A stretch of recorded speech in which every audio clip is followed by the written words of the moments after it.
Hello বন্ধুরা, আসসালামু আলাইকুম। স্বাগতম জানাচ্ছি আমার চ্যানেলে। তো বন্ধুরা, বরাবরের মতো আজকেও চলে এসেছি মজার একটা ইফতার রেসিপি নিয়ে।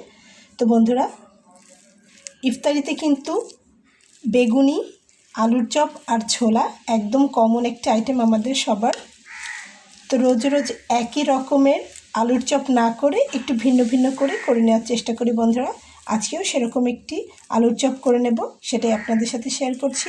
সম্পূর্ণ ভিডিওটা কন্টিনিউ করবেন, আশা করছি রেসিপিটা আপনাদের ভালো লাগবে বন্ধুরা। তো প্রথমে আমি এখানে আলু নিয়ে নিয়েছি সিদ্ধ করে। তো আমি এখানে নিয়েছি বড় সাইজের 3টা আলু। তো আমার যতটুকু লাগবে আমি ঠিক ততটুকু পরিমাণ আলু এখানে সিদ্ধ করে ম্যাশ করে নিয়েছি বন্ধুরা। তো তারপরে একে একে এখানে আমি যাবতীয় মশলাগুলো অ্যাড করে নেব। তো প্রথমে আমি এখানে দিয়ে নিচ্ছি পেঁয়াজ কুচি করে নেওয়া। পেঁয়াজটা একদমই জিরি করে কুচি করে নেওয়ার চেষ্টা করতে হবে। তো তারপরে বন্ধুরা এখানে আমি দিয়ে নেব রসুন কুচি করে নেওয়া এবং দিয়ে নিচ্ছি আদা কুচি করে নেওয়া।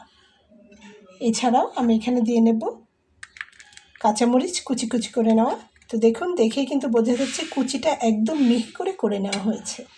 এখন আমি এখানে কিছু মশলা অ্যাড করব। তো প্রথমে আমি এখানে দিয়ে নিচ্ছি হলুদ, তারপরে আমি এখানে দিয়ে নিচ্ছি ধনিয়া গুঁড়ো করে নেওয়া, দিয়ে নিচ্ছি লাল মরিচের গুঁড়া, তারপরে আমি এখানে দিয়ে নিচ্ছি গোলমরিচের গুঁড়া, তারপরে এখানে অ্যাড করব বন্ধুরা স্বাদ অনুযায়ী লবণ,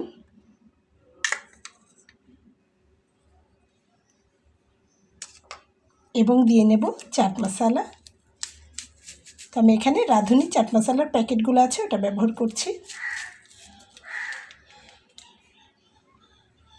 আশা করি বুঝতে পেরেছেন, সব ধরনের মশলা কিন্তু আমি এখানে দিয়ে নিয়েছি। এখন এগুলোকে খুব ভালোভাবে আমি মাখিয়ে নেব। আপনারা চাইলে হাত দিয়েও মাখিয়ে নিতে পারেন, আবার চামচ দিয়েও মাখিয়ে নিতে পারেন, যার যেমন সুবিধা সে ঠিক সেভাবেই করে নেবেন। ঝালটা যে যেমন খেতে পছন্দ করে ঠিক সেরকম দিবেন। আমি কিন্তু এখানে একটু বেশি পরিমাণ ঝাল দিয়েছি, তো ঝাল খেতেই অনেক বেশি ভালো লাগে।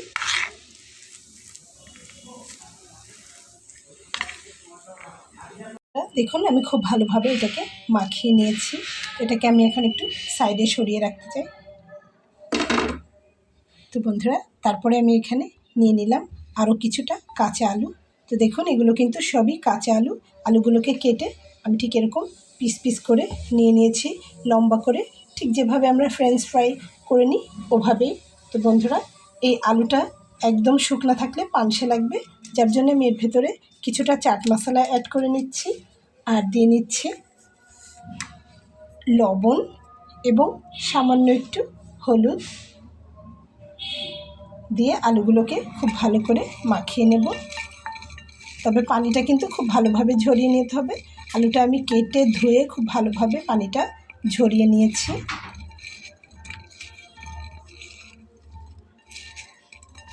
তো এই রেসিপিটি এতই মজার, ইফতারিতে আপনি করে শেষ করতে পারবেন না, প্লেট খালি হয়ে যাবে মুহূর্তের ভেতরে। আর এটা কিন্তু একটু ঝাল টাইপের ইফতারি। বেশ কিছুটা কাঁচামরিচ কুচি করে আমি দিয়ে নিয়েছি, তারপরে আমি দিয়ে নিয়েছি লাল মরিচের গুঁড়া।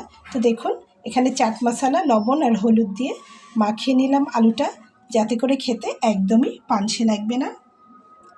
তো এখন আমি একটা ব্যাটার তৈরি করে নেব কর্নফ্লাওয়ার এবং ময়দা দিয়ে। চলুন দেখে নেওয়া যাক। একটা বাটিতে এখানে আমি 2 টেবিল চামচ পরিমাণ ময়দা নিয়েছি এবং 2 টেবিল চামচ পরিমাণ কর্নফ্লাওয়ার নিয়ে একসঙ্গে রেখে দিয়েছি ভিডিও করার সুবিধার্থে। অর্থাৎ টোটাল এখানে 4 টেবিল চামচ পরিমাণ রয়েছে ময়দা এবং কর্নফ্লাওয়ার উভয়। বন্ধুরা দেখুন, নর্মাল পানি দিয়ে রুম টেম্পারেচারে থাকা সেই পানিটা দিয়ে আমি এটাকে গুলে নিচ্ছি। একটি কাঁটা চামচ দিয়ে গুলে নিলে খুবই ভালো হবে, ভেতরে কোনো প্রকার লাম্পস থাকবে না, খুব ভালোভাবে গোলা হয়ে যাবে।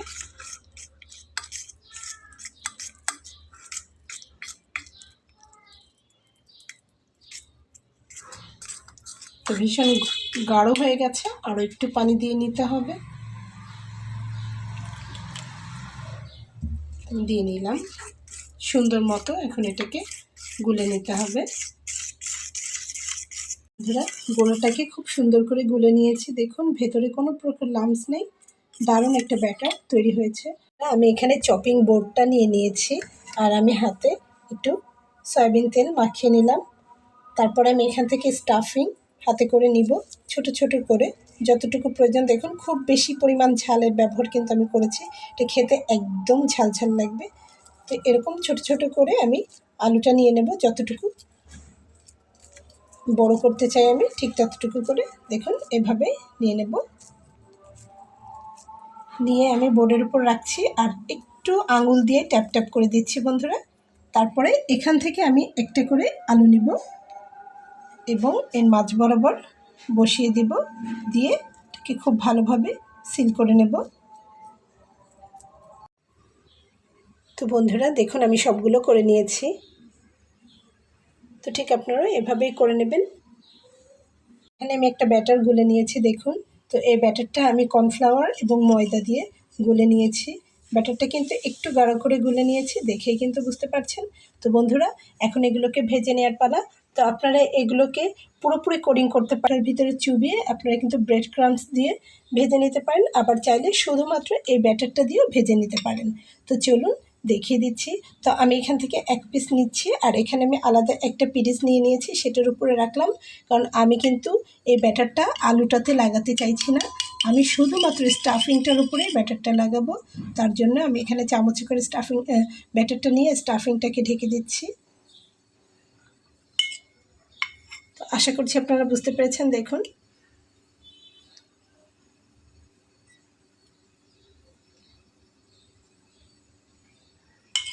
আলুটা খালি থাকবে। তো ঠিক এভাবে করে নিয়ে কিন্তু সাথে সাথে ভেজে ফেলতে হবে, এগুলো কিন্তু রেখে দেওয়া যাবে না। তো আপনারা চাইলে এরপরে কিন্তু ব্রেড ক্রাম্বস করে নিতে পারেন, কিন্তু আমি সেটা করব না, আমি এভাবেই ভেজে নেব। চলুন দেখে নেওয়া যাক। দেখুন আমি দিয়ে নিয়েছি। তো স্ন্যাক্সগুলো যেহেতু একটু ছোট, সেজন্য একবারে কিন্তু অনেকগুলো দিয়ে নেওয়া হয়েছে। চুলার আঁচটাকে মিডিয়াম ফ্লেমে রেখে কিন্তু এগুলোকে ভেজে নিতে হবে, আর একটু আস্তে করে উল্টাতে হবে। নিচের সাইডটা হয়ে গেলে তারপরে আমি উল্টে দেব। এত ভালো কোটিং করা হয়েছে দেখুন, স্টাফিংটা কিন্তু একটুও বেরিয়ে আসছে না, চমৎকারভাবে কিন্তু আঁটোসাঁটোভাবে হয়ে আছে।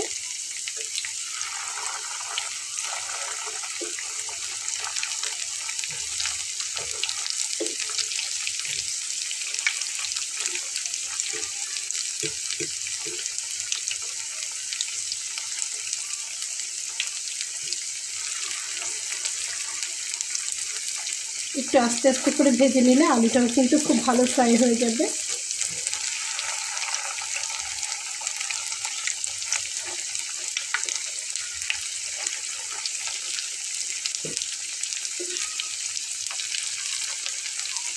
তো বন্ধুরা দেখুন ফুলে কিন্তু একদম টইটুম্বুর হয়ে যাচ্ছে, খেতে ভীষণ মজার। এই নাস্তাটি অবশ্যই বাসায় একবার ট্রাই করবেন।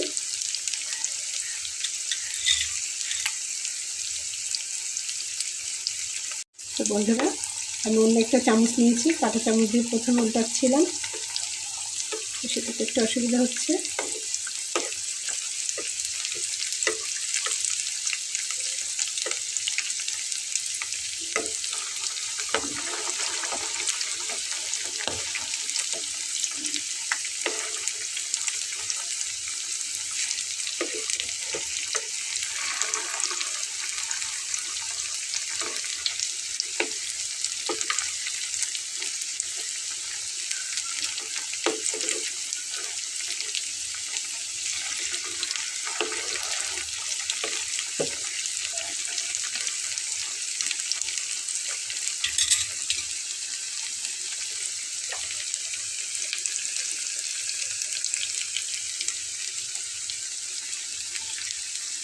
তো ঠিক এভাবে উল্টে পাল্টে ভেজে নিতে হবে।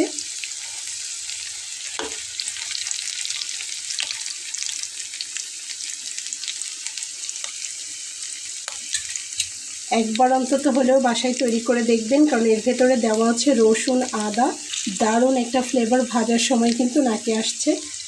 তো এত মজা লাগবে খেতে যে মুহূর্তের ভেতরেই কিন্তু প্লেট একদম হাফিস হয়ে যাবে বন্ধুরা।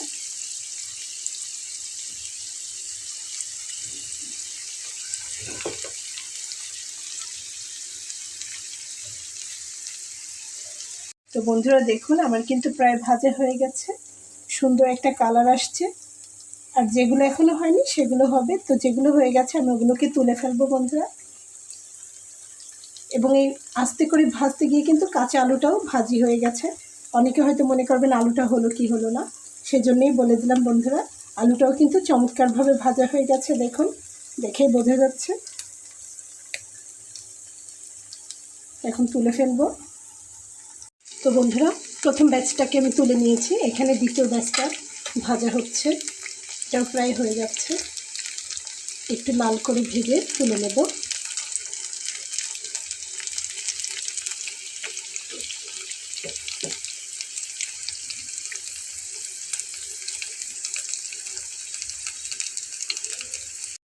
তো বন্ধুরা দেখুন, আমার ভেজে নেওয়া হয়ে গেছে।